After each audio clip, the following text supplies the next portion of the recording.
Good morning students. This is uh उस दिन हमने फुलरेंस स्टार्ट किया था। तो fullerenes this is a crystalline form of carbon which have 32960 atoms in their molecules called a fullerenes. तो one of the member of fullerenes family is Buckminster fullerenes. It is a spherical structure या crystal form a carbon having 60 atom. First time जो fullerenes तैयार किए गए थे, this is a carbon 60 और it is obtained and consider vaporise graphite in helium. तो इस तरह से ये तो मैंने उस दिन बताया था आप लोगों को. तो each molecule has 60 carbon atom arranged B20 hexagons and 12 pentagons. तो इस तरह से इसका स्ट्रक्चर कैसा है, इस तरह का. This is a structure of fullerenes C60. ये C60 का है. इन दिस वन ये पेंटागोनल है, इसमें 5 कार्बन्स अटैच्ड हैं, 5 कार्बन्स, ठीक है. और ये आपका हेक्सागन है, जैसे फुटबॉल में होता है. ये आपके 6 carbon attach to this one. तो this the फुलरेंस.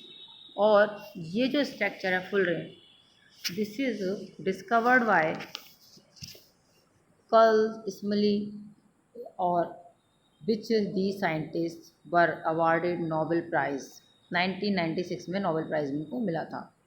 Chemical name of fullerenes is spheroidal carbon cage molecule. C60 molecule has been named as Buckminster Fullerene after the name of American architect Robert Fuller.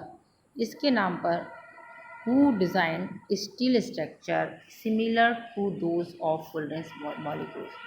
उसने ही ये same steel structure तैयार किया था फुलरेन ने. उसी के नाम पर इसका नाम, इनका जो आपके कार्बन के 60 से प्लस हैं और एक new structure this different types of fullerenes. कुछ some type of have a tubular structure, this one attach to this one.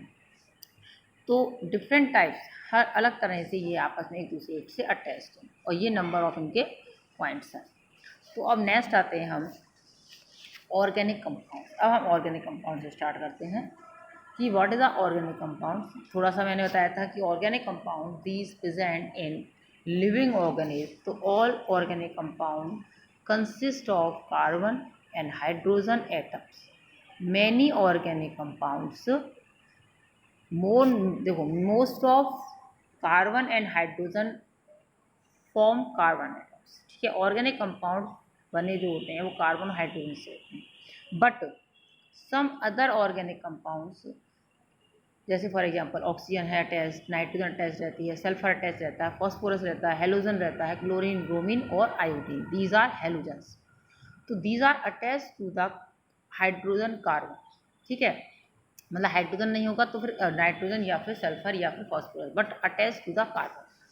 The compound of carbon other than oxides of carbon, जिसे हम carbon monoxide कहते हैं या फिर carbon dioxide कहते हैं, these not a organic compound. या hydrogen bicarbonate कहते हैं, कार्बाइड्स कहते हैं.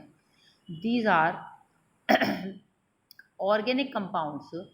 एग्जाम्पल जैसे मीथेन है, एथेन है, ethyl alcohol, acetic acid, acetone, formic acid, formaldehyde etcetera. तो इस तरह से बहुत सारी जो आपके विच है कार्बन हाइड्रोजन, तो these are called organic compounds.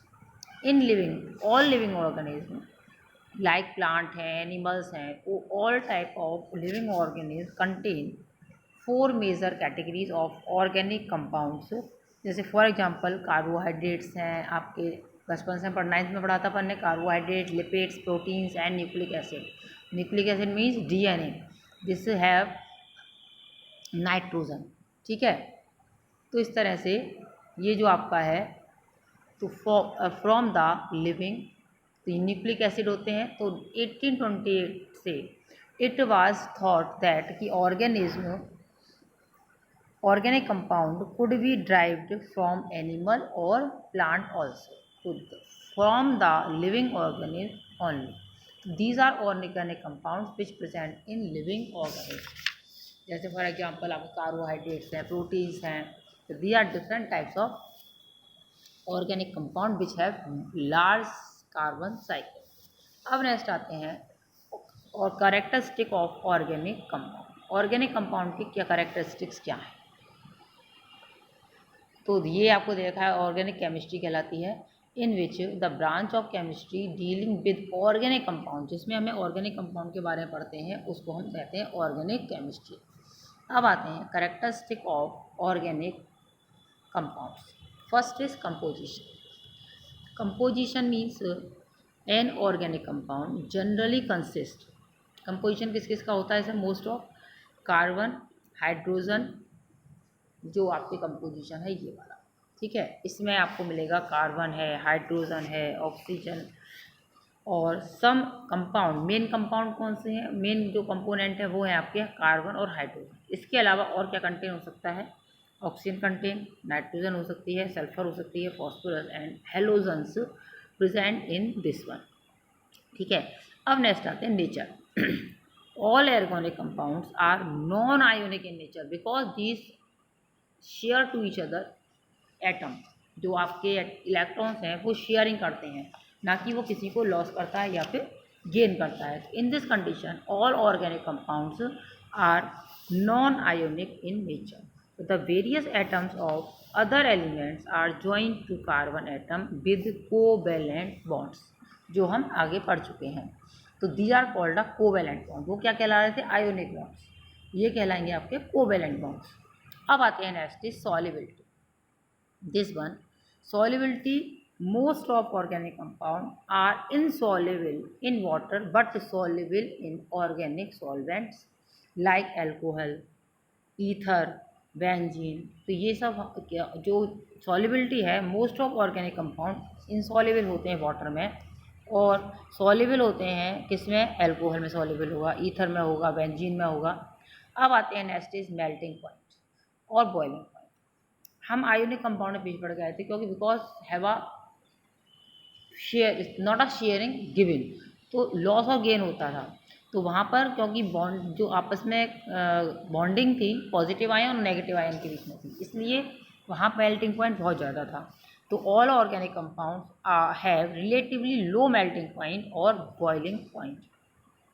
अब compressibility, all organic compound burn easily to form carbon dioxide because carbon present in this one और ऑक्सीजन present। और बर्न करेंगे तो नॉर्मली जैसे coal is a carbon compound, ठीक है।